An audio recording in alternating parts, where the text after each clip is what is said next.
За хавайн арлыг ив нэгдэл одоо хайрын урсгалын ариун хаалга гэж нэрлэдэг юм байлээ. За тэр нь далай тэнгисийн урсгал алоохо философоор дамжуулагдаж хайр ив нэгдэл амран маглан түгээдэг. За хүмүүсийн хоорондын хан хэрмийг нурааж зүрхний энергиэр нь холбодог.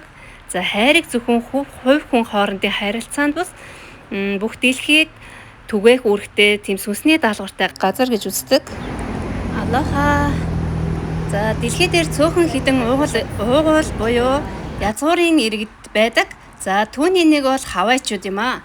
За тэр ч утгаараа хавайчууд нь одоо нэлээд сүнслэг соёлтой гэж үздэг. За энэ нь болохоор өөрийн гэсэн одоо үнэт зүйлтэй, хэл соёлтой, зан заншилтай, тийм уламжлалтай улсууд байдаг. Хавайд болохоор хүмүүс алоохаа гэж мэдчилдэг. За энэ нь болохоор сайн байна уу гэхээс гадна хайр эндрэл хүнд итгэлийг илэрхийлдэг. Хавайн арлууд нь болохоор 7 жижиг арлуудаас бүрэлддэг.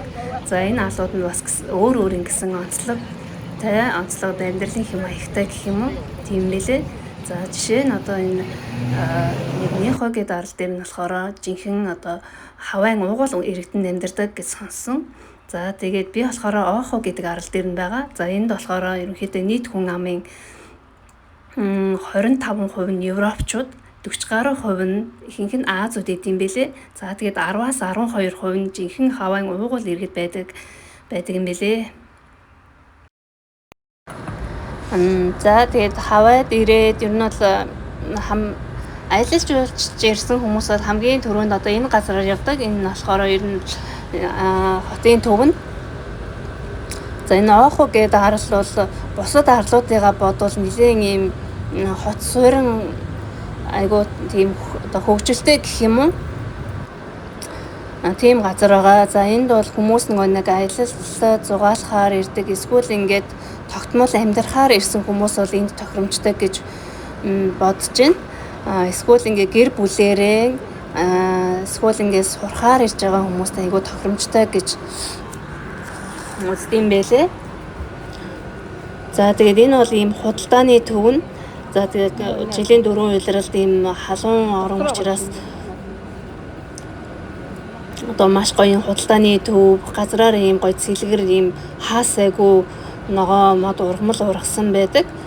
За энэ ингээд ер нь энэ худалдааны төв ингээд гол хэсгээрээ ингээд заадгаа яг ийм тааз байхгүй гэсэн. Тэгсэн хэрнээсээ яг энэ дотроо яг ийм гоё одоо ийм мод нь ингээд яг ийм натуралаараа ингээд айгуу том моднод ургацсан. За тэрийг ингээд айгуу гоё ингээд тойруулаад тогтжуулаад одоо ингээд айгуу том худалдааны төв барьсан юм гоё санагдсан. За тэгээ миний хавайд ирээд одоо хамгийн их мэдхийг хүсэж байгаа зүйл гэвэл юу байгаа? Хавайн одоо уугуул иргэдийн соёл нь яг одоо байгаа яг амьдрал дээр яг яаж мөрдөгдөж өв соёлоо яаж авч явж байгаа вэ гэдгийг нь надад маш сонирхолтой санагдаж байгаа. За тэгээд ерөнхийдөө бол анх эхлээд ингээд энэ хотод ингээд орж ирэхэд бол яг л ингээд Европсын орчин үеийн бүх зүйл нь ийм санагдаж байгаа. За тэгтээ ер нь бол ингээд өв соёлоо тээж авч үлдчихэж байгаа газар нь гэвэл ерөнхийдөө ийм өрхөө үзүр үйлчилгээний газруудаа нэг үндэсний дуу, үндэсний бүжиг, за тэр нэг үндэсний үзүүлбэрүүдээ маш их одоо явуулж тоглодог юм шиг санагдсан. За тэгээд хаас айгу мэдээж нэг худалдааны төвүүдээрээ бас яг энэ үндэсний одоо энэ хэв шинжээ хадгалсан ийм одоо юунууд айгу ихтэй юм бэлээ. Гар уурлал ч юм уу, за модон сэлбэр ч юм уу, за нэг за мөн ингээд далайн бэлэг дурсгалын зүйлүүд бас байдаг. За түүнээс гадна ер нь бол ингээд халуун оронд ургадаг нөгөө цэцгүүдийг маш ихээр ингээд хүндлээж хайрлаж ингээд бүх зүйлийн илэрхийлэл болгодог гэх юм уу. За нөгөө цэцгүүд нь болохоор бас ингээд өөр өөрийн гэсэн утга санааг илэрхийлдэг. За ерөнхийдөө бол ингээд байгаль дэлхий, амар амгалан, хайр инрэл гих мэдчлэн одоо зүйлүүдийг энэ цэцгээр илэрхийлдэг юм байлээ. За тэгээд цэцгээ ингээ баруун талдаа зүүн талдаа зүүн гих мэдчлэн өөр өөр энэ одоо хэв шинжийг агуулдаг гэх юм уу. За тэгээд бас цэцгэн зөөлтнүүдийг бас одоогоороо ер нь амьдрал дээрээ маш их хэрэгэлдэг юм бэлээ. Хүний хүлээж авахдаа, гаргаж өгтөө зэрэг бүхэл үйл ажиллагаандаа энэ лей буюу цэцгэн хэлхээгээ маш ихээр хэрэгэлдэг юм бэлээ.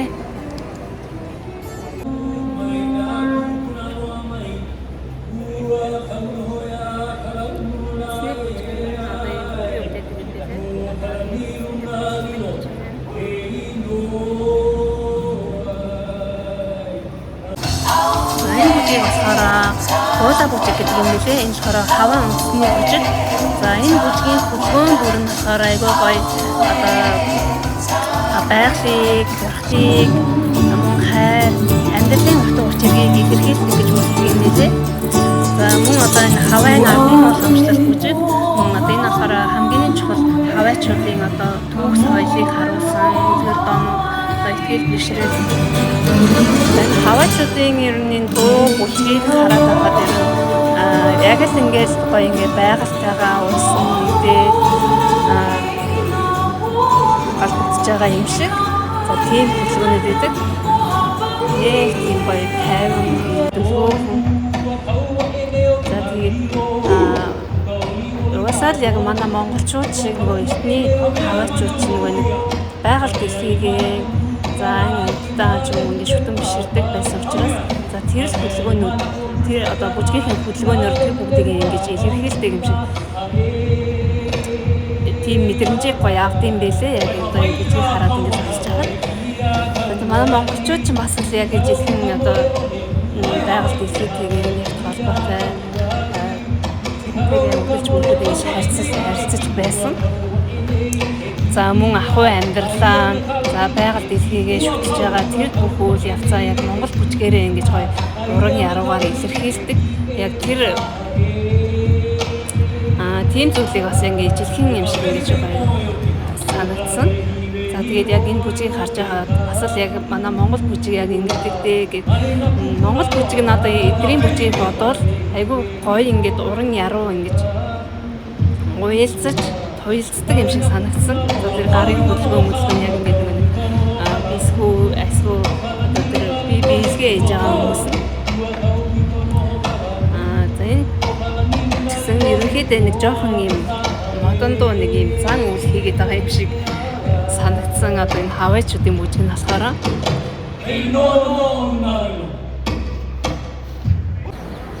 тэгээ хавайн соёлын хувьд одоо ерөнхийдөө үзэгдэж байгаа харагдаж байгаа зүйл нь энэч гэсэндээ би болохоор яг энэ соёлынхан цаана за яг энэ харагдаж байгаа үйл хөдлөл одоо энэ бүжгийн хөдөлгөөн за тэгээд нөгөө үндэсний гэсэн тэр одоо яг соёлынхан цаана яг юу явагдаж байгаа вэ гэдэг тэр нэг сүнслэг тийм нэг чанарамж гэх юм уу.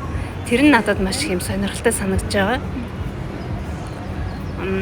За тэгээ ерөнхийдөө энэ бол ингээд ирж хайгаад явхад хавайн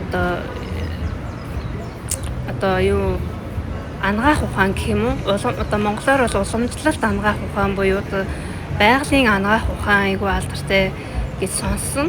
За дээрэс нь бас тэр нөгөө одоо хаваач нас ингээд бурхтыг тахидаг, бурхтыг шүтдэг байсан. За тэр яг тэр бурхтынхын талаар надад бас айгүй сонирхолтой санагдаж байгаа.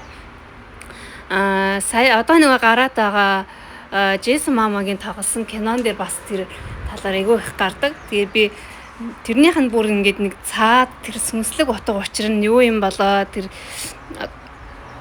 үеийнхэн тэр соёлын ирэлт гэх юм уу тийм зүйлийг айгүй ихээр хайж олохыг хүсэж байгаа.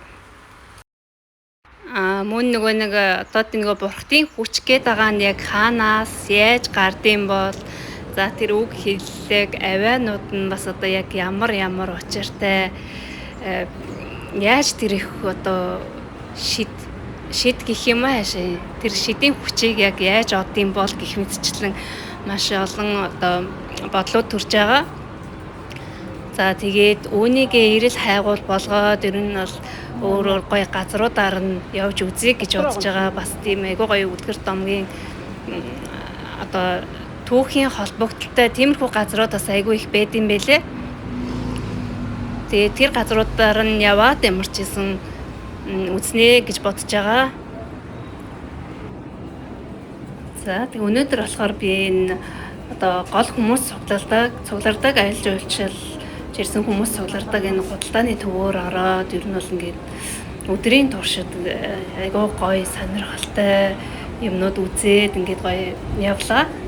За тэгээ энүүгээр явхад бол үнэхээр ингээд хизээч уйдхааргүй маш гоё юмнууд одоо байдаг юм байна. За тэгээд дэлгүүрүүд олон брендийн дэлгүүрүүд за тэгээд нүүб соёлоо харуулсан нутгийн иргэдийн дэлгүүр дээрээ маш олон одоо гоё одоо юмнуудыг үзлээ. Дотор нас ингээд янз бүрийн зүйлбэрүүд тэр бүгдийг ингээд үзээд өдөржингөө явхад бол ерөөсөө ингээд уйдсангүй. Дээрээс нь ингээд маш гоё цэлгэр агаартай. Энэ дээвэргүй болохоор айгүй гоё агаартай юм. Яг л гадаа явж байгаа юм шиг айгүй гоё мэдрэмжтэй байлаа. За тэгээ ерөөсөө энэ агаартай бүх юм халуун нь ерөөсөө мэддэхгүй. Тэгээд ерөөсөө ядарсангүй. За тэгээд одоо эндээс гараад ер нь далайн эрэг явъя гэж бодож байгаа. Далайн эрэг нь айгүй ойрхон юм билээ. Эндээс ингээд зам гараад орчдөг.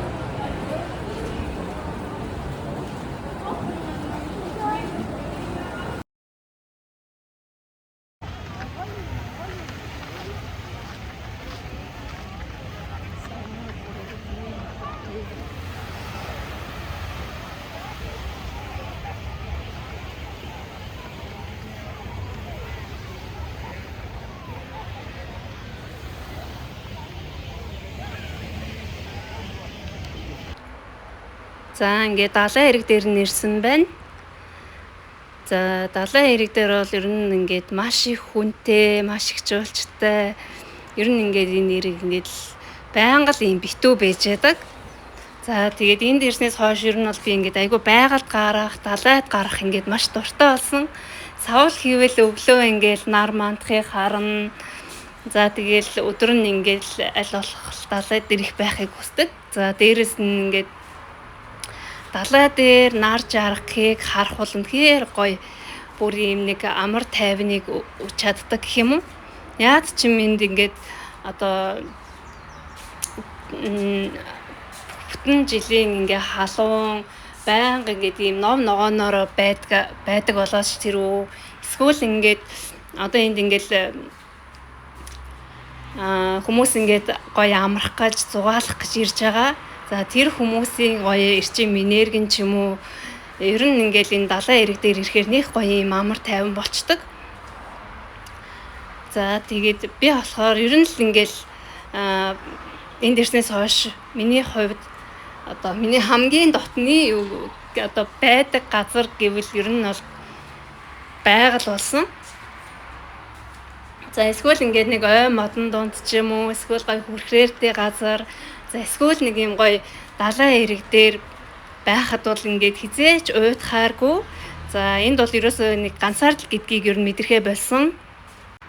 За аль болох ганцаараа байж одоо өөрийнхөө дотоод тэр амар амгалангаа хайх гэдэг юм уу. Тийм зүйлтэйгээ айгүй их холбогдож байгаа гэж бодож байгаа. За тэгээд ингээд далайн эрэг дээр ирээд гоё нүдэ наад нэх гоё мэдрэмж аваад ингээд явахаар айгүй гоё яадаг.